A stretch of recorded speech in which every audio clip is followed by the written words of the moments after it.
आला का काम अर्धे सोडून कुठे गेलता रे तू? उद्याचा अभ्यास चिरायला गेलतो फिरत. अभ्यास उद्या खांदा कोण यायचं तुझं बाप? 3 दिवस झालं शाळा बुडती. एक दिवस अजून बुडली तर मरत नाही तू. जा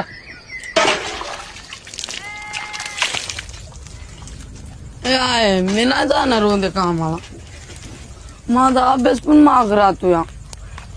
उद्याच्याला चल म्हणतात तर जा की. पगारातून कापड घे तुझी तुला. कापड घे.